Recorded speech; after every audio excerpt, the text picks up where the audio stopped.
والصلاة والسلام على من لا نبي.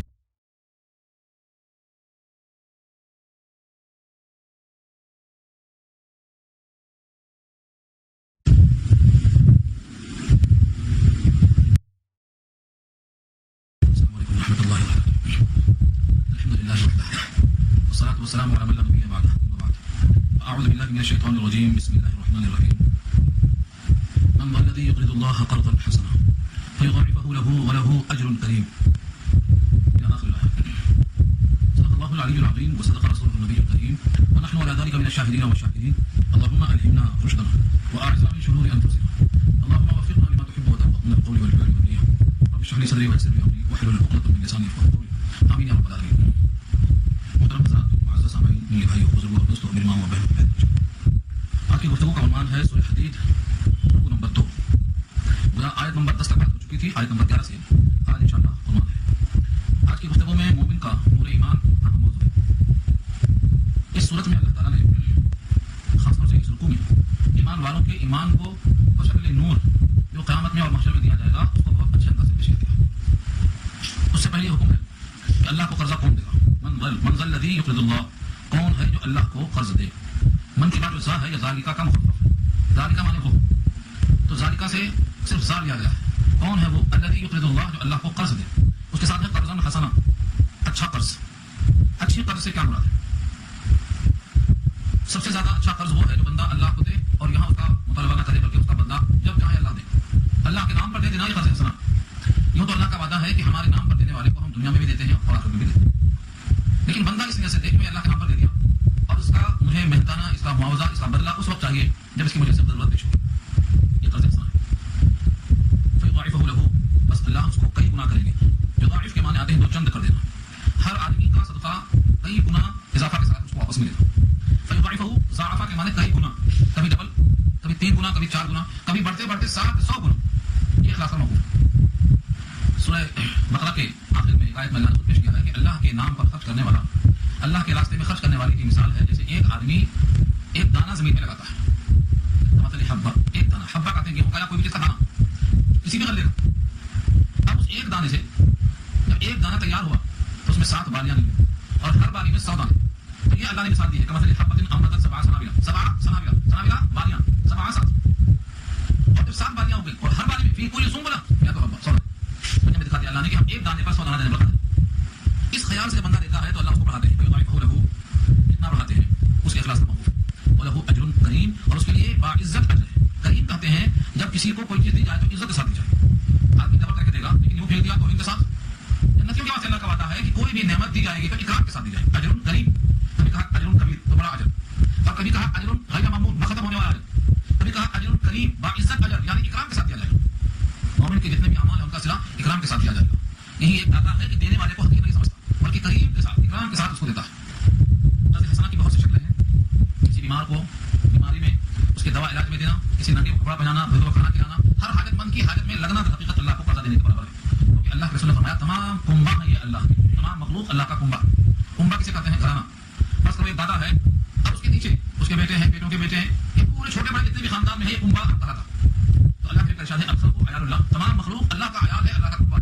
اب کوئی بھوکا ہے, کوئی ننگا ہے, کوئی بیمار ہے, کوئی محتاج ہے, کوئی مریض ہے, آپ ان میں سے کسی پر خرچ کریں گے تو وہ اللہ کے بینک ہے, وہاں دینا وہ اللہ کو دینے کے برابر ہے. یہ قرض حسنہ کی بہترین مثال. وہ حدیث آپ یاد ہوگی, بار بار سوچنے کی. قیامت میں اللہ تعالیٰ بندے سے پوچھیں گے میرے بندے میں ننگا تھا, تم نے مجھے قرآن دکھایا. تو کہے گا اللہ ننگا ہونا تو انسان کی یا کسی مخلوق کی صفت ہو سکتی ہے, آپ رب العالمین ہیں, آپ اس سے پاک ہو. صاحب فرمایا وہ ننگا بندہ تھا, ہمارے پاس حاجت لے کے آیا تھا, تو اس کو دیتے مجھ کو موجود پر. اس طرح اللہ نے اس روایت میں بیمار کو بھی, محتاج کو بھی, ننگے کو بھی, بھوکے کو بھی, سب کو شمار کرا کے ہی کہا کہ ان میں کسی کے پاس تم پہنچے تو ہم کو موجود کرتے. یہ سب قرض حسنہ کی شکل ہے. براہ راست اللہ کے ہاتھ میں دینے کا یہی مطلب ہے. اور جب اللہ تعالیٰ کے نام پر ہو جائے گا تو بڑھتا ہی رہے گا. یہ بڑھنا حلال ہوا. انسان کے ہاتھ میں جب بڑھتا ہے تو اگر وہ پیسے پر پیسہ بڑھتا ہے تو سود ہوتا ہے, وہ حرام ہوتا ہے, مٹنے کے واسطے بڑھتا ہے. اور اگر وہ بھی بے مراویہ میں, بے مظالمہ میں بڑھتا ہے تو وہ بھی حلال ہوتا ہے. بھائی ایک آدمی کی محنت, ایک آدمی کا مال, یہ بے مظالمہ. اس میں اگر پیسہ بڑھتا ہے, نفع شریف ہو کر نقصان شریف ہو کر تقسیم ہوتا ہے تو یہ بھی بڑھتا. لیکن جو اللہ کے پاس بڑھتا ہے وہ مال پہ مال بڑھتا, مال ملے گا اجر کی شکل میں اور بالکل حلال ہوتا ہے. اس پر بے شمار روایتیں, جن کی روایتیں خرچ کرنے کی حساب یہاں لائی جا سکتی ہیں. اللہ کا یہ وعدہ ہے قرض حسنہ اللہ کو دینا. بعض یہودیوں نے, منافقوں نے اس اللہ کے قرض لینے پر طنز کیا تھا. اب تک یہ فقیر تھے, اب ان کا اللہ بھی فقیر, وہ بھی قرضہ مانگ رہا ہے. اور یہ کہا کہ وہ مکر گئے جو تھپڑ کھائے. اس کی پوری بات پیش آ چکی ہے. سورہ آل عمران عمران سے پہلے انہوں نے کہا تھا ان اللہ فقیر ونحن اغنیاء، ان اللہ فقیر ونحن اغنیاء، اللہ فقیر اور ہم مالدار. اس جملے پر تھپڑ کھایا اور جب کہا گیا کہ انہوں نے ایسا کہا تھا تو مکر گئے. اللہ نے آیت نازل فرمائی یہاں اس نے کہا تھا اور اس کو ہم نوٹ کیے لیتے ہیں، پھر معافذہ ہوگا سوال ہوگا. تو یہاں پر اللہ تعالیٰ کو قرض دینے پر ان کا یہ طنز تھا، لیکن اللہ نے اس کو واضح فرما دیا کہ مخلوق پورا گھرانہ ہے، ان کو اللہ براہ راست دینے پر قادر ہے، اس طرح تم ہو گیا، لیکن تمہارے ہاتھ سے دلانے میں تمہارے لیے موقع ہے درجات کے حاصل کرنے کا. یہ جواب دیا ہے سورہ یاسین میں بھی. وَإِذَا قِيلَ لَهُمْ أَنفِقُوا، اس آیت کے اندر جب ان سے کہا جاتا ہے کہ تم کچھ خرچہ کرو تو وہ کہتے ہیں أَنُطْعِمُ مَن لَوْ يَشَاءُ اللَّهُ طَعَامَهُ، کیا ہم ان پر خرچہ کریں جن پر اللہ کہتا ہے خرچہ کر لیتا، جب ان کو اللہ نے ہی نہیں چاہا نہیں دیا تو ہم کیوں دیں؟ جواب میں کہا إِنْ أَنْتُمْ إِلَّا فِي ضَلَالٍ مُبِينٍ، تم کھلے برائی میں ہو، تمہارے ہاتھ سے دلا کر تمہیں اللہ تعالیٰ فتویٰ دینا چاہتا ہے مگر تم اس پر ہونا چاہتے ہو. اس قسم کی بہت سی آیات اس مضمون پر ہیں. اس اجر کو اللہ کی شکل میں دیں گے، اس اجر کو بڑی عزت و اکرام کے ساتھ کس طرح پیش کریں گے؟ اللہ فرماتے ہیں کئی گنا کر کے باعزت اجر ہم اس دن دیں گے تم جس دن دیکھو گے ایمان والے مردوں کو عورتوں کو. یوم تری المؤمنین والمؤمنات یسعی نورهم بین ایدیہم وبایمانہم، جس دن تم دیکھو گے اے مخاطب مومن مردوں کو مومن عورتوں کو، یسعی نورهم کہ دوڑ رہا ہے ان کا نور، بین ایدیہم ان کے دونوں ہاتھوں کے درمیان یعنی سامنے، وبایمانہم اور ان کے دائیں طرف، یعنی سامنے اور دائیں دو طرف کا ذکر کیا، بائیں اور پیچھے کا ذکر نہیں کیا، بائیں اور پیچھے کا ذکر نہیں کیا ہے، یہاں بھی سامنے اور دائیں کا ذکر کیا. اس کی کیا مصلحت ہے؟ قرآن کریم کے اندر کسی بھی لفظ کی کوئی وجہ ضرور ہوتی ہے. انسان جتنا روایتوں سے پاتا ہے حاصل کرتا ہے، اسی واسطے کہا گیا ہے وہ یہ دعویٰ نہیں کر سکتا ہے کہ ہم نے قرآن کو پوری طرح سمجھ لیا، ہم نے نہیں سمجھا، کسی نے کچھ نہیں سمجھا. ایسا دعویٰ کرنے والے کھوکھلے. قرآن کریم کی آیتوں میں جگہ جگہ ایسے موقع آتے ہیں بین ایدیہم وبایمانہم، سامنے نور کا ذکر ہے اور دائیں طرف نور کا ذکر ہے، پیچھے ذکر ہے نا بائیں طرف ذکر. اس کی وجوہات صراحتاً حدیثوں میں ڈھونڈنا پڑتا ہے، تلاش کرنا پڑتا ہے. جب بندہ نام اعمال حاصل کرے گا تو داہنے ہاتھ میں، بائیں ہاتھ میں نہیں. بائیں ہاتھ میں نام اعمال کا ملنا اچھی علامت نہیں، بائیں ہاتھ میں ملنے والے کا انجام جہنم ہے. تو دائیں ہاتھ میں نام اعمال، اسی واسطے اللہ نے دائیں والوں کی تعریف بات کرنی، اصحاب المیمنہ ما اصحاب المیمنہ، بائیں ہاتھ والے بھی کیا خوب ہے، دائیں ہاتھ والے تعریف. تو دائیں ہاتھ والوں کی تعریف، دائیں طرف رہنے والوں کی تعریف، دائیں طرف سونے والوں کی تعریف، دائیں طرف نام اعمال لینے میں سبقت کرنے والوں کی تعریف، نام اعمال میں جن کا پلہ جو دائیں طرف ہے ان کی تعریف. تو اللہ تعالیٰ نے دائیں طرف سے اشارہ کیا. اسی واسطے کہا گیا ہے کہ جب بندہ نماز پڑھتا ہے تو آگے رب العالمین کا تصور کرنا چاہیے، آگے اللہ تعالیٰ اور دائیں طرف جنت ہے اور بائیں طرف جہنم ہے اور پیچھے ملک الموت. یہاں دیکھو دائیں طرف جنت کا اور بائیں طرف جہنم کا. تو جہاں جہاں دایاں اور بایاں آتا ہے اب تیمم کو حضور نے سمجھا، ہر کام میں تیمم، جوتا پہنیں گے تو دائیں طرف سے، کپڑا پہنیں گے تو دائیں طرف سے، کنگھی کریں گے تو دائیں طرف سے، مسواک کریں گے تو دائیں طرف سے، حضور کا ہر کام دائیں طرف سے. تیمم یہاں تک کہ تناول اور ترجل یعنی جوتا پہننا کنگھی کرنا یہ سب. مسجد سے نکلنے کے بعد حکم ہے کہ بایاں پیر نکلے، اس کے باوجود پہنے گا نہیں، پاؤں نکلے گا ضرور پہلے بایاں، لیکن پہننے کو پہلے دایاں پہنے گا، یہ حکم. تو تیمم کی وجہ سے یہاں پر دائیں طرف نور ہوگا اور بائیں طرف نور کا ذکر نہیں ہے. بائیں طرف جو لوگ ہوں گے وہ ہو سکتا ہے نور سے خالی ہوں، ان کا ذکر آگے آ رہا ہے. تو آپ دیکھیں گے کہ ان کا نور ان کے آگے چلے گا. یہ نور کیسا ہے، کہاں سے آیا؟ یہاں پر نور ایمان نہیں، اللہ نے مطلق کہا یسعی نورہم، ان کا نور دوڑتا ہوگا بین ایدیہم ان کے سامنے، وہ بھی ایمانہم اور ان کی بائیں طرف. یہ نور کون سا؟ بہت سے اعمال ہیں جو نور کی شکل میں ڈھلتے ہیں. جب بندہ نماز پڑھتا ہے تو نماز کیا بنتی ہے؟ نور. اکثر لوگ سمجھتے ہیں کہ نماز رکوع بیٹھا اس میں کیا ہوتا ہے، تو کیا ہوتا؟ حدیث میں آتا ہے کہ جس نے نماز قائم کیا تو نماز قیامت میں اس کے واسطے نور ہوگی، برہان ہوگی، حجت ہوگی. اور جو نماز نہیں پڑھے گا نہ نور ہوگی، نہ برہان ہوگی، نہ حجت ہوگی، اس کا حشر حامان قارون جیسا ہوگا. یہ کیوں فرمایا؟ تو نماز کیا ہے؟ نور رہے گی. اس سے معلوم یہ ہوا کہ ہمارے اعمال کو اللہ تعالیٰ نور کی شکل دیں گے. قرآن کی روایت میں کہا ہے کہ جو حاجی حج کے بعد بال نکلواتا ہے یا معتمر عمرے کے بعد نکلواتا ہے، یہ بال بھی قیامت میں نور کی شکل اختیار کریں گے. اسی واسطے کہتے ہیں بال بڑے کر کے وہاں جا کے کھلا دو. لوگ وہاں بھی بخیل کرتے تھوڑا سا کٹاتے، بات تو اس وجہ سے ہم کو پتہ ہی نہیں ہے کہ کیا ہونے والا ہے. اگر ہم کو معلوم ہو جائے کہ نور بننے والا ہے تو روشنی کو نہیں چاہتا. یہ روایت سے بتانے کی ضرورت ہے. ہم نے کوشش کی اس سے پہلے حج کے بیان میں کہ نور بنتا ہی، اور یہ بھی لکھا ہے کہ اس بوڑھے کے بال بڑھاپے میں یا جوانی ہی میں حالت اسلام میں سفید ہو جاتے ہیں، وہ چاہے سر کیوں چاہے داڑھی کیوں، وہ بال بھی قیامت میں نور بنے. اس واسطے کہتے ہیں بوڑھے کے سفید بال کا اکرام کرنا ہے. مگر بوڑھے لوگ خود ہی چھیلے پھینک دیتے، جو پتہ نہیں چلتا کہ نور ایمان ہے. ان کو جب معلوم ہو جائے گا کہ نور ایمان ہے تو اس کو محفوظ کریں گے. نبی صلی اللہ علیہ وسلم نے زندگی میں سر کے بعد ایک بار چلایا سر یا دو بار. ایک تو آخری حج کے موقع پر جو بات تقسیم ہوئے آپ کی، وہ بات کو تقسیم کیا گیا، اور عمرے کے موقع پر قصر کیا. 4 عمرے کی زندگی میں آپ نے ایک حج، ان 4 عمروں میں آپ نے قصر کیا ہے اور آخری حج میں آپ نے حلق کرایا. اور اس کا مطلب یہ نکلا کہ آدمی کو حلق کرانا چاہیے، یعنی پورے بال صاف کرنا چاہیے، خصوصاً جب سفید ہو. تو نور ایمان ہے. تو یہ نور بنے گے. بڑھاپے کے اندر سفید بال بھی نور. حضرت ابراہیم کو جب پہلی بار بال سفید ہوا تو اللہ تعالیٰ نے ان کے چہرے پر جو سفید بال رکھا، انہوں نے پوچھا کہ اللہ یہ کیا ہو گیا؟ تو فرمایا کہ یہ ابراہیم یہ وقار ہے، وقار آپ کا وقار ہے اللہ کے نزدیک. کیونکہ اللہ تعالیٰ بوڑھے کو عذاب دیتے ہوئے شرماتے ہیں، اس کی عزت و وقار کی خاطر عذاب نہیں دیتے ہیں. اگر وہ مستقیم دکھا تو معاف کرتے ہیں، صرف اس کے سفید بالوں کی وجہ سے. تو کہا ابراہیم سے کہ تمہارے لیے یہ وقار ہے. انہوں نے کہا یہ وقار ہے اور اللہ کے نزدیک تو فرمایا اللہم زدنی وقارا، اللہ نے وقار میں اضافہ کر. یہ بات بتانے کی ضرورت ہے. بوڑھے سمجھتے ہیں ہم داڑھی کی جوان دکھائی دیں گے، ہم کو لوگ ماڈرن کہیں گے، ہم کو لوگ ٹیپ ٹاپ والا کہیں گے. کیا کریں گے؟ کیا کیا نہیں لایا؟ ارے بہت چائے پلا دیں گے، بسکٹ کھلا دیں گے، بڑے دوست میں کھلا دیں گے، ایک کھانا کھلا دیں گے. ان کے پاس ہے کیا کریں گے؟ کائنات میں کوئی انسان کسی کے لیے کچھ کر سکتا ہے تو کبھی کھانا کبھی کپڑا اور کیا کر سکتا ہے؟ اللہ پر نکاح ہونا چاہیے، اللہ سے ہمارے نام. اور جب اللہ پہ نکاح ہوگی تو بندوں سے محتاجی نہیں رہے. کسی بندے سے اپنی حاجت کو اگر مطلوب بھی ہے تو توجہ اللہ کی طرف ہوگی، اللہ مجھے اس بندے سے حاجت کر دے، اس بندے سے میری حاجت ہے. آپ میری زبان کو ذلت سے بچا کر کے اس پر کام نہیں، سبوں بار کا تجربہ، سبوں بار کا تجربہ جو آپ کے دل میں ہے وہ ہو جاتا ہے، کہیں بھی رہے۔ اللہ تعالیٰ سے زیادہ کون جانتا دل میں، اور دل میں ڈالنے والا اللہ سے زیادہ خالق کون ہو سکتا ہے؟ اللہ آپ کے دل کی بات سمجھتے ہیں، کسی کے دل میں ڈالتے ہیں، وہ ہر چیز کو قادر ہیں، آپ ان کی قدرت سے استفادہ نہیں کر رہے، چھوڑ دیا اللہ کو، آپ نے تعلق ہی برخاست کر دیا۔ اللہ کی توجہ ہر لمحہ بندے پر ہے، اور جس کی توجہ ہمیشہ ہمارے اوپر ہے وہ قادر مطلق ہے، اس کے باوجود توجہ وہاں ہے، اب بندے محتاج محض ہیں، یہ اللہ سے غافل۔ تو یہاں علماء نے پیغام دیا ہے کہ قیامت میں یہ سارے اعمال وقار بنیں گے، نور بنیں گے، داڑھی کے بال، چہرے کے بال اور عمرے کے بال، اور لکھا ہے اگر کوئی بندہ قرآن کی آیت پڑھتا ہے تو یہ بھی نور بنتی ہے۔ سورہ کہف جمعے کے دن پڑھنے والے کے لیے پورا دن وہ نور بنتی ہے، ایک جمعے سے دوسرے جمعے تک نور بنتی ہے۔ اب یہاں نور کا تصور نہیں، کیسے بنتی ہوگی، کیا بنتی ہوگی، کیسے بنتی ہوگی ہم سمجھتے ہیں، خالی ہم اینٹ چنا پتھر سے بلڈنگ بنتے نہیں آتا، لیکن ہمارے سورہ کہف پڑھنے سے نور بنتا ہے، یہ سمجھ نہیں آتا ہے کیونکہ یہ روحانیت کی۔ تو قرآن کریم کی بہت ساری آیتیں، بہت ساری روایتوں میں مضمون ہے، اللہ تعالیٰ کسی بھی بندے کے واسطے یہ نور عطا فرمائیں گے۔ ہاں البتہ ان تمام اعمال کے نور بننے کی ایک شکل ہے کہ ان کے قلب میں نور ایمان ہو، اگر نور ایمان زیادہ برابر نہیں ہے تو کوئی عمل شکل نہیں چلتا، ہر عمل کی بات لازم ہے کہ نور ایمان دل میں ہو۔ آگے اللہ فرماتے ہیں بشراکم اليوم، تم کو آج خوشخبری، بشراکم خوشخبری ہے تمہیں، اليوم آج تمہاری بات خوشخبری ہے، کس چیز کی خوشخبری ہے؟ جنات تجری من تحتها الانہار، ایسے باغات کی کہ اس کے نیچے نہریں جاری ہیں، خوشخبری کب تک رہیں گے اس میں؟ خالدین فیہا، ہمیشہ ہمیشہ اس میں رہیں گے۔ ذالک هو الفوز العظیم، یہ بہت بڑی کامیابی ہے، ذالک هو الفوز العظیم، بہت بڑی کامیابی ہے۔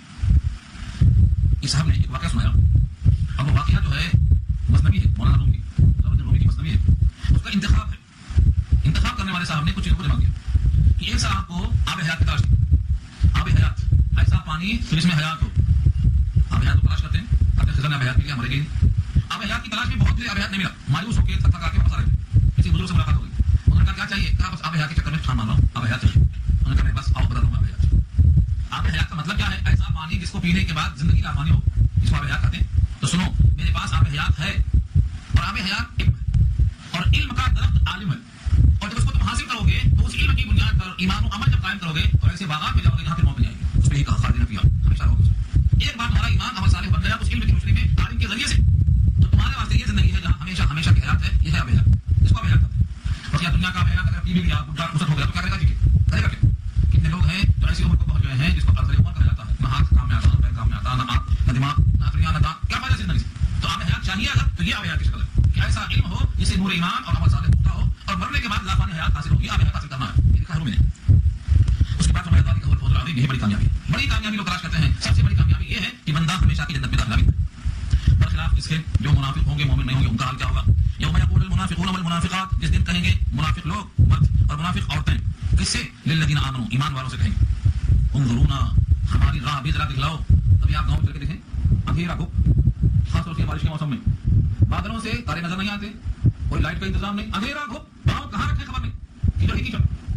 ایسے موقع پر کوئی ٹارچ لے کے چلتا ہے تو پیچھے والا بولتا ہے ذرا ٹارچ ہمارے راستے پہ ڈالو، ہم کہاں رکھیں پاؤں، یہ ہے جملہ، انظرونا، ذرا ہماری راہ دکھلاؤ، ہماری طرف نگاہ کرو، نقتبس من نورکم، تمہارے نور سے ہم اقتباس کرنا چاہتے ہیں، نقتبس کہتے ہیں اقتباس، اقتباسات اردو میں استعمال ہیں، چیدہ چیدہ باتیں لیا ایک کتاب بن گئی، اقتباسات، تو نقتبس من نورکم، تمہارے نور سے ہم اقتباس کرنا چاہتے ہیں، اقتباس ایسا کریں گے ذرا ادھر دکھا دو، ہم کہاں رکھیں پاؤں۔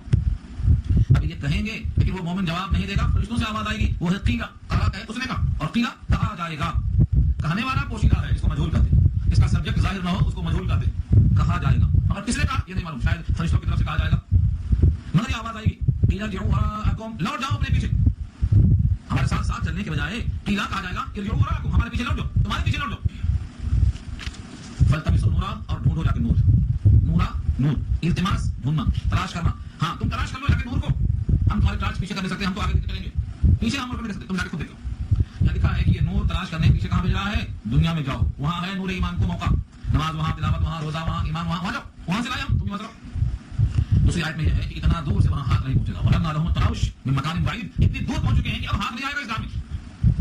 22واں پارہ سورہ فاطر میں کہا وَأَنَّ لَهُمُ التَّنَاوُشُ مِن مَكَانٍ بَعِيدٍ، اتنی دور آنے کے بعد میں اب ملک کی جگہ پر ہاتھ پہنچے گا نہیں، یہاں کچھ ہوگا، فَالْتَمِسُوا نُورًا، جا کے ڈھونڈ کے لاؤ اپنا نور، جیسے وہ پیچھے مڑے گا کہ شاید پیچھے کہیں ملتا ہے، فَضُرِبَ بَيْنَهُم بِسُورٍ، مار دی جائے گی ان کے درمیان ایک دیوار، آگے نور والا اور پیچھے بے نور، ان دونوں کے درمیان میں ایک دیوار، سور کہتے ہیں دیوار کو، سور البلاد کہتے ہیں فصیل باؤنڈری وال کو، شہر کی جو دیوار ہوتی ہے اس کو سور کہتے ہیں، اسی طرح سورج، کلام پاک کی صورتوں کو بھی اسی سے کہا گیا ہے سورج، جس کا اول ہو جس کا آخر ہو، وہ بالکل اپنی ابتدا اپنی انتہا رکھتے ہو، اپنے حدود کو طے کرتے ہو، قلعہ کے اطراف جو دیوار ہوتی ہے وہ بھی اپنے حدود کو طے کرتی ہے، اس کا ایک داخلہ ہوتا، ابتدا ہوتی، انتہا ہوتی، اس کے حدود متعین ہوتے، یہ ہے سور، فضول بینہم بسور، ایک دیوار کے درمیان مار دی جائے گی، لہو باب، اس کے لیے ایک دروازہ ہوگا، اس دروازے کا حال ہوگا باطنہ فیہ الرحمہ، اس کے اندرونی حصے میں تو رحمت ہوگی، وظاہرہ من قبلہ العذاب، اور اس کے باہر اس کی طرف سے کیا ہوگا؟ عذاب ہی عذاب ہوگا۔ من قبله العذاب، ظاہر کی سمت میں عذاب، اندر رحمت. یہ منافقین پورے کے پورے باہر رہ جائیں گے اور مومنین اندر پہنچ جائیں گے. اندر اللہ کی رحمت ہوگی اور باہر عذاب ہوگا. نور ایمان کی شکل کہاں ملے گی؟ جنت سے پہلے ملے گی، یا محشر کے میدان میں ملے گی، یا قبر سے اٹھتے ہی ملے گی، یا پل صراط کے گزرتے وقت ملے گی. روایتیں مختلف ہیں، بہت سی روایتیں ہیں. البتہ اتنی باتیں ہیں کہ نور ایمان ہر مومن کو ملے گا. نور ایمان لانا قلب کا عمل ہے، یہ بھی تو ایک عمل ہے. اس پر بھی نور ایمان حاصل ہوگا. کسی کا نور ایمان بہت مضبوط ہوگا، بہت قوی ہوگا، اور کسی کا نور ایمان سب سے کم ہوگا، صرف انگوٹھی میں ہوگا. حدیث میں آتا ہے انگوٹھی میں نور ایمان ہوگا. چھوٹی چاٹ، بالکل چھوٹی سی ٹچ، ہاتھ میں لے کے چلتا، کبھی چلے گی کبھی بجے گی. کیونکہ کبھی نماز پڑھتا تھا، کبھی نہیں پڑھتا تھا، کبھی عمل کیا کبھی نہیں کیا، چھوڑ پکڑتی چھوڑ پکڑا کبھی نور کبھی نہیں. تو سب سے کم جس کا نور ایمان ہوگا وہ انگوٹھی میں ہوگا، دائیں ہاتھ میں بھی. سب کو ان کا نور ایمان ان کے ایمان کے حساب سے دیا جائے گا. کسی کے واسطے تو عمودی شکل میں ہوگا، لمبا کمبا ہوگا، روشنی ہوگی. یہ نور ایمان اللہ کی عطا پر ہے. اسی واسطے سورۃ تحریم 28 میں دعا ہے، یوم لا یخزی اللہ النبی والذین آمنوا معہ. اللہ تعالیٰ جس دن رسوا نہیں کریں گے نبی کو اور ان کے ساتھ جو ایمان والے تھے ان کو. یقولون، وہ سب کے سب کیا کہیں گے؟ ربنا اتمم لنا نورنا، اتمم لنا نورنا. سورۃ تحریم 28 میں مومنین کی یہ دعا ہوگی، اے اللہ ہمارے نور کو کامل کر دے. اتمیم اتمام سے پورا کا پورا دے دے. یہ سب کے سب دعا کرتے ہیں. اور یہ مومن کی دعا جو آخر میں ہے، اگر یہی کی جائے تو حرج نہیں. اللہ کے نبی فرماتے تھے اللہم اجعل قلبی نورا، اے اللہ میرے قلب کو نور بنا دے. بشری نورا، کھال کو نور بنا دے. لحمی نورا، گوشت کو بنا دے. عظمی نورا، ہڈی کو بنا دے. آپ کے جسم کے سارے ناموں کو الگ الگ شمار کر کے بولتے تھے، اے اللہ میرے تمام اجزاء کو نور بنا دے. یہ نبی دنیا میں دعا کرتے تھے. اور سورۃ تحریم کی آیت میں کہا ہے کہ وہ دن اللہ دعا نہیں کرے گا، نہ نبی کو نہ نبی کے ساتھیوں کو، اور سب اللہ سے دعا کریں گے ربنا اتمم لنا نورنا واغفر لنا انک علی کل شیء قدیر. آپ پر شیء قادر. تو مومن کا نور ایمان مکمل ہوگا. اس کی اتمام کی تکمیل کا ذریعہ یہ دعا کا سب سے کرنا چاہیے. اب یہاں پر ان منافقوں کو جب دروازے کے باہر عذاب میں پڑ جائیں گے اور اندر رحمت ہوگی، یہ باہر سے پکاریں گے دروازہ کھولو، ہم یہ کرائیں گے. کیا ہم تمہارے ساتھ دنیا میں نہیں تھے؟ تمہارے ساتھ نماز میں تھے نہیں تھے؟ سوال کریں گے. ینادونہم الم نکن معکم، ینادون نادا پکارنا، ینادو پکاریں گے ہم ان کو، اب جو ساتھ تھے وہ آگے کریں گے، دروازہ بند ہو گیا، ان کو پکاریں گے. اس پکارنے کے لیے شاید دروازہ ہے، وہ ان کی پکار سنیں گے، سوال کا جواب ہوگا. اور اس پکار کا تذکرہ سورہ اعراف میں تفصیل سے ہے، ونادى اصحاب الجنہ ونادى اصحاب النار ونادى اصحاب الاعراف. سب کی پکار کا ذکر موجود ہے، اس کی بھی تفصیل ہے. ینادونہم، ان کو پکاریں گے اور کہیں گے الم نکن معکم، کیا ہم تمہارے ساتھ نہیں تھے؟ بولو، تمہارے ساتھ جنگ میں گئے، تمہارے ساتھ نماز میں گئے، تمہارے ساتھ حج میں گئے، سب تمہارے ساتھ تھے. قالوا بلا، کہیں گے ہاں یہ بات تو صحیح ہے کہ تم ساتھ تھے، لیکن تمہارا جسم ساتھ تھا، تمہارا دل ساتھ تھا. کیا تمہارا جسم ساتھ تھا؟ بلا، ہاں کیوں نہیں تھے تمہارے ساتھ. ولکنکم فتنتم، لیکن تم کو تو فتنے میں ڈالا، آزمائش تمہاری کی گئی، تم نے اپنے آپ کو فتنے میں ڈال لیا. فتنتم انفسکم وتربصتم، اور تم انتظار کرتے رہے کہ مسلمانوں پر کیا آفت آئے گی، ہم بھاگیں گے. ورتبتم، تم نے شک کیا ہمیشہ. وغرتکم الامانی، اور دھوکے میں تم کو ڈال رکھا تمہاری جھوٹی آرزوؤں نے. حتی جاء امر اللہ، یہاں تک اللہ کا حکم آ پہنچا، یعنی موت کا وقت ہو گیا. وغرکم باللہ الغرور، اور دھوکے باز شیطان نے تم کو اللہ سے دھوکے میں ڈال کے رکھا. کتنی صفات ہوگی؟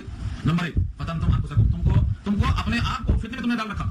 نمبر 2 تربصتم، تم ہم پر زمانے کی گردش کا انتظار کرتے رہے، کم مصیبت آئے گی ان پر. ورتبتم، تم شک میں پڑے تھے، یقین سے خالی رہے. وغرتکم الامانی، جھوٹی شان میں، جھوٹی آرزوؤں میں، دھوکے میں تم پڑے رہے. 4 بجے یہاں تک کہ اللہ کا حکم آیا، اور یہ حکم آنے تک شیطان دھوکے باز نے تم کو دھوکے میں رکھا. یہ پورے تمہارے ساتھ بتا دیا. ہاں ساتھ تو تھے، لیکن تمہارا دل ساتھ نہیں تھا، تمہاری آرزو میں ساتھ نہیں تھی، تمہارے ارادے ساتھ نہیں تھے، تمہارا مقصد ساتھ نہیں تھا، تم تو کسی اور کی مہم میں تھے. تو یہ اللہ نے وہاں سے پیغام دے دیا. اب ان کی طرف سے جواب ہوگا فالیوم، آج لا یؤخذ منکم فدیہ، آج فدیہ قبول نہیں ہوگا. فالیوم، آج لا یؤخذ منکم فدیہ، تم سے کوئی فدیہ قبول نہیں کیا جائے گا. ولا من الذین کفروا، اور نہ کافروں سے. اس طرح کافروں سے فدیہ قبول نہیں ہوگا، تم منافقوں سے فدیہ قبول نہیں ہوگا. تم تھے ہمارے ساتھ، لیکن تمہارے دل ان کے ساتھ. ایسا بہت ہوتا ہے. کوفہ والوں نے کہا تھا امام حسین کے خط لکھتے وقت کہ ہاں تمہارے ساتھ ہمارے دل ضرور ہیں، لیکن تلواریں ہماری تمہارے خلاف ہیں کیونکہ ہم مجبور ہیں. یہ نفاق کہلاتا ہے. یہ نفاق کہلاتا ہے. آدمی اگر حق سمجھتا ہے تو اس کا جو دل حق مانتا ہے اس کا جسم اس کے تابع ہونا چاہیے. حق میں ایک مانتا ہوں اور مدد دوسرے کی کرتا ہوں، یہ نفاق ہے. انہیں کوفیوں نے خط لکھ کر کے بلایا تھا اور جب موقع آیا تو کہتے ہیں ہمارے تمہارے ساتھ ہیں، لیکن تلواری میں کے ساتھ ہے. تو تمہارا دل ساتھ آ کے فائدہ کیا ہو؟ کیا کرنے ساتھ رکھے تم؟ تو دل اور جسم دونوں اللہ کے تابع ہونا چاہیے. اگر خالی دل تابع ہے تو بھی کافی نہیں. ہاں ایک شکل یہ ہے کہ آدمی کو بالکل جان کا خطرہ ہے، وہاں جانے کے واسطے کرنے کو فرٹاتا ہے، تو اس کی شکل بتا سورہ نام میں آئی ہو تفصیل. اللہ نے فرمایا کہ نہ کافروں کا فدیہ ہوگا نہ تم سے فدیہ دیا جائے گا. مأواکم النار ہی مولاکم وبئس المصیر، تمہارا ٹھکانہ آگ ہے، وہی تمہارا رفیق ہے. ہی مولاکم، تمہارا کارساز، تمہارا ٹھکانہ بس یہی جہنم ہے، یہی اٹھانا بچھانا سب اڑنا، یہی تمہارا سب کچھ ہے. وبئس المصیر، اور بری ہے جائے گشت، رہنے کی جگہ بہت بری ہے. تو 3 لفظ، ماوا اور مولا اور مسیر، 3 لفظ. مسیر ٹھہرنے کی جانے کی جگہ، اور ماوا پناہ گاہ، اور مولا بھی رفیق اور ساتھی. تم چاہے مولا کا ہو، چاہے ماوا کا ہو، چاہے مسیر کا ہو، سب کچھ تمہارے واسطے ایک ہی چیز ہے، وہ جہنم کی آگ. یہ واقعہ سنا کر ایمان والوں سے خطاب ہے. کیا ابھی ایمان والوں کے لیے وقت نہیں آیا کہ ان کے دل ڈر جائیں اللہ کی یاد سے؟ ابھی وقت نہیں آیا. الم یعنی، کیا ابھی تک وقت قریب نہیں آیا؟ یعنی نزدیک آنا، وقت کا قریب آنا. الم یعنی للذین آمنوا، کیا ایمان والوں کے لیے ابھی وقت نزدیک نہیں آیا؟ ان تخشع قلوبہم لذکر اللہ، کہ ان کے دل ڈر جائیں اللہ کی یاد سے، جھک جائیں اللہ کے خوف سے. اصل میں تخشع ہے، اسی معنی خشع، خشع معنی جھک جانا، خشعت الاصوات، آواز دبنا. خشعت الابصار نگاہیں جھکنا، خشعت القلوب کے معنی دل اللہ کے خوف سے بوجھل ہو کے جھک جانا، جس طرح سے درخت پھلوں سے لگ کر جھک جاتا ہے، اس طریقے سے جھک جانا اللہ کے واسطے کہ آگے وقت نہیں آیا، اور جس طرح اللہ سے قلب کو جھکنا چاہیے، وما نزل من الحق، اور جو نازل ہوا ہے حق قرآن کی شکل میں، اس کے لیے بھی قلب کو جھکنا چاہیے. یہ فرمایا. تو دو چیزیں، ایمان والوں کے لیے کیا وقت نہیں آیا، اس کا مطلب کیا ہے؟ استفہام ہے، استقرار ہے. ہاں وقت آیا، وقت آ چکا، یہ جواب میں ہے مومن کی، وقت آ چکا کہ اللہ کے ذکر کے لیے ان کے دل جھک جائیں اور جو اللہ نے نازل کیا ہے حق اس کی طرف دل مائل ہو جائیں. ولا يكونوا كالذين اوتوا الكتاب، اور نہ ہو جائیں ان لوگوں کی طرح جنہیں کتاب دی گئی من قبل، اس سے پہلے، عیسائی، انجیل والے، تورات والے، زبور والے، صحف ابراہیم اور شیش، جتنی کتابیں سابقہ ہیں ان تمام کتابوں کے حاملین کی طرح تم مت ہو جاؤ. کیا ہوا ان کے ساتھ؟ کتابیں ان کو دی گئی تم سے پہلے، وہ سابق کتاب تھے، ان کا حال کیا ہوا؟ فطال علیہم الامد، طویل ہو گئی ان پر مدت، کب مریں گے، کب قیامت ہوگی، کب جنت آئے گی، اس میں پڑ گئے چکر میں. 40 دن موسیٰ علیہ السلام نہیں تھے تو پریشان ہو گئے، موسیٰ بھول گئے، کہیں چلے گئے، فنسیا موسیٰ بھول گئے، الہکم و الہ موسیٰ، یہ تمہارا بھی موسیٰ ہے اور موسیٰ کا بھی رب ہے، موسیٰ کہیں بھول کے چلے گئے. 40 دن انتظار نہیں کر سکے تو پرستی میں لگ گئے. تو سابقہ لوگوں کا یہ حال تھا کہ ان کے لیے دنیا کی مدت ان کو بہت طویل دکھائی دی. فطال علیہم الامد فقست قلوبهم، ان کے دل قسائی ہو گئے. قسد کے معنی دل کا سخت، قاف سین دل، قسد دل تنگ ہو گئے، دل سخت ہو گئے. قسد قلوبهم، ان کے دل میں اتنی سختی آ گئی. وکثیر منهم فاسقون، اور زیادہ ان میں سے فاسق ہو گئے. فاسق معنی نافرمان. دنیا کی مدت طویل دکھائی دی، دنیا ہی میں رہنے کے دیوانے ہو گئے اور سمجھتے رہے کہ اب آخرت وقت کوئی چیز نہیں ہے. طویل مدت میں آ کر دل کو تنگ کر لیا اور خواہشات پہ چلتے چلتے فسق و فجور کی مرتکب. اب یہاں سے اللہ کا خطاب ہے، دیکھو ان کتاب والوں کی طرح مت ہو جاؤ، تمہاری کتاب میں لکھ دیا ہوں، اس کا ضابطہ سن لو. اعلموا ان اللہ یحیی الارض بعد موتها، جان لو کہ بے شک اللہ زندہ کرتا ہے زمین کو زمین کے مر چکنے کے بعد. بس زمین مردہ کو پانی برسا کر زندہ کرتا ہے، ایسے ہی تم پر ہمیں حیات چھڑکے گا، تم زندہ ہو جائیں گے. بس یہ نتیجہ. قد بینا لکم الآیات، ہم نے کھول کھول کے تمہارے واسطے آیتیں رکھ دی، لعلکم تعقلون، تاکہ تم تعقل کرو، تم سوچو سمجھو اس چیز کو. تو تعقل کرنا یہ مطلب ہے. زمین زندہ ہو سکتی ہے بارش کے ذریعے، تو زمین کے اندر جو مردے ہیں یہ بھی کھڑے ہو سکتے ہیں بارش کے ذریعے. چنانچہ دوسری سورہ زمر کی آیت میں اور واضح کیا، ان الذی احیاها لمحیی الموتى وهو علی کل شیء قدیر، جس نے زمین کو زندہ کیا وہی مردوں کو زندہ کرے. پیغام دیا اللہ. یہاں سے وہی مضمون پھر آیا، یہ بات حقیقی ہے تو سنو. ان المصدقین والمصدقات، بے شک صدقہ کرنے والے مرد، صدقہ کرنے والی عورتیں. مصدقین خیرات کرنے والے، صدقہ کرنے والے. مصدق کیوں کہا؟ مصدقین صدقہ، صدقے کا مادہ صدق ہے، صاد دال قاف. وہ رقم جو خرچ کر کے بندہ اپنے ایمان کی تصدیق کرتا ہے، اپنے ایماندار ہونے کا سچا فارمولہ پیش کرتا ہے کہ اگر اس کا آخرت پر یقین نہ ہوتا تو ایمان خرچہ کرنے پر وہ قادر نہیں ہوتا. تو صدقہ صدق سے بنا ہے جو تمہارے ایمان کی تصدیق کرتا ہے. تو صدقہ دینے والے مرد اور عورتیں. وَأَقْرَضُوا اللَّهَ قَرْضًا حَسَنًا، اور جنہوں نے قرض دیا ہے اللہ کو قرض حسنہ، یضاعف لهم، کئی گنا دو چند کر دیا جائے گا ان کے لیے. وَلَهُمْ أَجْرٌ كَرِيمٌ، اور ان کے لیے ہے باعزت اجر، باعزت بدلہ. اوپر آیت دوبارہ کیوں آئی، دوبارہ کیوں لائی گئی؟ بیچ میں مومنین کا اور منافقین کا اور سابقہ کتاب والوں کا جو ایمان کمزور تھا اجر پر یقین نہ ہونے کی بنا پر، اس کو دوبارہ پیش کیا ہے کہ اللہ پر ایمان اگر ہے تو اللہ کے وعدوں پر یقین ہے کہ جو بھی اللہ کو قرض حسنہ دے گا اس کا بدلہ کئی گنا کر کے ان کو دے گا. اس کے بعد کی آیت میں زبردست خوشخبری ہے ایمان والوں کے لیے. والذین آمنوا باللہ ورسولہ اولئک هم الصدیقون، اور وہ لوگ جو ایمان لائے اللہ پر اور اس کے رسول پر وہی لوگ صدیق ہیں. اولئک هم الصدیقون. سوال یہ ہوتا ہے ایمان لانے والے اللہ اور رسول پر اگر سب کے سب صدیق ہیں تو صدیق تو ایک کامل چیز ہوگی، جبکہ عقیدہ یہ ہے کہ نبیوں کے ساتھ صدیق ہوتے ہیں اور جتنے لوگ نبیوں کی تصدیق میں پہل کرتے ہیں ان تمام کو صدیق کہا گیا ہے، تصدیق کرنے والے. اگر ہر مومن تصدیق کرنے والا ہونے کی بنیاد پر صدیق بن جائے تو پھر عام آدمی جو ایمان والا ہے اور جو صدیق نبی کے ساتھ لانے والا ہے دونوں فرق کیا رہے گا؟ سورہ نساء کی آیت میں کہا گیا ہے وَيُطِعِ اللَّهَ وَالرَّسُولَ فَأُولَٰئِكَ مَعَ الَّذِينَ أَنْعَمَ اللَّهُ عَلَيْهِمْ مِنَ النَّبِيِّينَ وَالصِّدِّيقِينَ وَالشُّهَدَاءِ وَالصَّالِحِينَ، کہ جو اللہ رسول کی اطاعت کرے گا وہ ان کے ساتھ ہوگا جن پہ اللہ نے انعام کیا، یعنی نبیوں کے ساتھ، صدیقین کے ساتھ، شہداء کے ساتھ، صالحین کے ساتھ. تو معلوم کیا ہوا؟ اگر ہر مومن خود صدیق ہے تو صدیق کے ساتھ لانے کا کیا مطلب؟ یہ بہت بڑا سوال کیا ہے. اور یہاں واضح ہے کہ جو ایمان لائے اللہ پر اس کے رسول پر وہی صدیق ہے. وَالشُّهَدَاءُ عِندَ رَبِّهِمْ، اور وہ گواہ ہیں اپنے رب کے پاس. شہید ہیں، صدیق ہیں، ہر مومن صدیق ہے اور ہر مومن شہید ہے. اصل میں اضافی ہے، اضافی کا مطلب یہ ہوتا ایک حیثیت سے یہ بھی صدیق، ایک حیثیت سے یہ بھی شہید. وہ صدیق جن کا ذکر سورہ نساء میں آ گیا ہے وہ صدیق ہیں جو نبی کے ساتھ، نبی کی تصدیق کرنے کی وجہ سے وہ صدیق ہوئے. اور یہاں جو صدیق کہلائے ہیں یہ اپنے ایمان کی وجہ سے اللہ کے ذات کی تصدیق کرتے ہیں، قرآن کی تصدیق کرتے ہیں، جنت و جہنم کی تصدیق کرتے ہیں. ایمان مفصل میں جن چیزوں کا ایمان کا تذکرہ ہے تمام کی تصدیق کرتے ہیں. تو صدیق ہوئے بھی نیک وجہ صدیق ہے، ایک لحاظ سے یہ بھی صدیق. وہ صدیق وہ مقام بہت اونچا ہے. نبی صلی اللہ علیہ وسلم نے مرتبہ پہاڑ پہ تشریف لے جا کر دیکھا تو پہاڑ ہل رہا تھا، پہاڑ میں راشا گیا. حضور نے کہا گھر جا، یہاں پر ایک نبی ہے اور ایک صدیق ہے اور دو شہید ہیں. عمر فاروق اچھل پڑے، فسق رب الکعبہ، رسول اللہ کی زبان پر شہید میں ہی ہوں اور عثمان ہے، اور کون ہو سکتا ہے؟ کیونکہ نبی متعین ہے، ابو بکر صدیق ہیں، اب دو شہید کون ہیں؟ عثمان اور عمر. کامیاب کہ نبی کی زبان پر مجھے شہید کہا گیا ہے، شہادت مل کے رہے گی. مجھے دکھانا یہاں یہ ہے کہ اگر ہر مومن صدیق ہے تو حضور نے ایک صدیق کیوں کہا، دونوں کو چھاٹ کیوں دیا، دونوں کو شہید کیوں کہا؟ کیونکہ شہید بھی صدیق ہے. جب وجہ یہ ہے کہ وہ صدیق جو سورہ نساء میں ہے وہ ایک مقام ہے، نبیوں کی تصدیق کرنے والے کو صدیق کرتے ہیں. اور ہر مومن بھی کلمہ پڑھ کر اللہ کی، قرآن کی اور ہر اس جز کی جو ایمان مفصل میں ہے تصدیق کرتا ہے، تو کسی طرح سے ایک حد تک یہ بھی صدیق ہے. جیسے شہید کی 5 قسمیں، شہید کی 5 قسم ہیں. ایک تو وہ شہید ہے جو میدان کارزار میں اپنی جان کو پیش کر دے اللہ کی خاطر الہ کلمت اللہ کے لیے، شہید کا اعلیٰ درجہ. لیکن جو آدمی تعاون میں مر جائے، کسی دیوار میں دب کر مر جائے، پانی میں غرق ہو کر مر جائے، بچہ پیدائش کے موقع پر مر جائے، یہ شخص بھی اللہ کی نگاہ میں یہ بھی شہید ہے، شہید کے حکم میں ہے یہ، اور وہ اصل شہید ہے.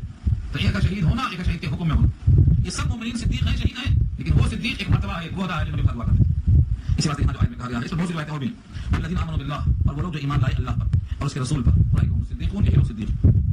والشہداء عند ربہم، اور شہداء ہیں اپنے رب کے پاس، شہید ہیں اپنے رب کے پاس. اس کا دو مطلب ہو سکتا ہے، شہید ہیں رب کے پاس.